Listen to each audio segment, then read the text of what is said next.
Hey, good morning. Welcome back to the Morning Minute Meditation. Thank you for joining me today. Here I sit in another motel room drinking another cup of not the greatest coffee in the world. Motel coffee's not that great. But here I sit again. Motels are my home away from home. For the last 35 years in my business travels, as well as in traveling, preaching, and teaching around the country, I've stayed in motel after motel.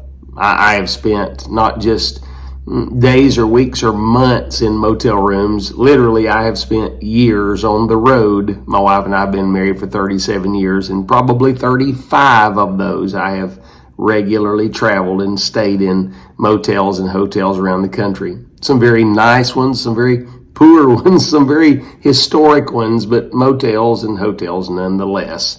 They are, as I said, a home away from home. Matter of fact, I've stayed in hotels so often that I am as comfortable going to sleep in a hotel bed as I am in my own bed at home. Most people can't say that, but if you travel a lot, it just becomes the norm. All of that being said, I'm sitting in the little town of Hendersonville, North Carolina. Hendersonville, North Carolina, I was sitting here in the hotel today and it dawned on me that many decades ago, I don't know, 2 or 3 decades ago, where it was, back in the late 80s, I was here in this town. And as I was in this town on business, I was staying at a hotel across town, and I remember that my life was in a shambles. I was in church, and I was faithful. I didn't miss church. But my life had been governed by selfishness. Traveling and making money was the most important thing to me. While at home, my wife and child were falling apart because of an absentee father.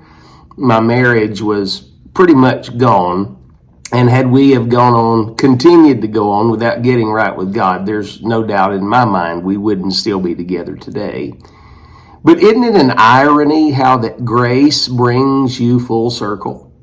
Here I am in a town where I was struggling with my personal life and struggling with keeping my marriage together and pretty much didn't care whether it did or didn't at that time. But yet God stepped in another hotel room, in another state, and got my attention. And on that business trip, I rolled out of bed, got on my knees at the foot of the bed in that hotel room and got right with God. And now here I am today, serving the Lord, still in an old hotel room, but my marriage is together. My children are serving the Lord. Grandchildren are making their Nana and Papa happy, and God's grace has been sufficient. Isn't it amazing how God's grace can take a mess and make a masterpiece out of it? It was said of Jesus Christ by John the Beloved over there in John chapter number 1, in verse number 16, and I read, he said, "And of his fullness have all we received, and grace for grace." He said, I'm going to give you grace until my grace steps in. And boy, isn't that true. Hadn't he given us grace until his grace has stepped in?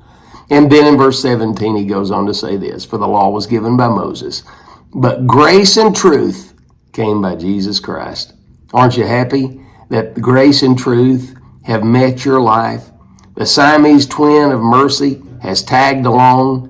And here we are, ladies and gentlemen, blessed of a holy God.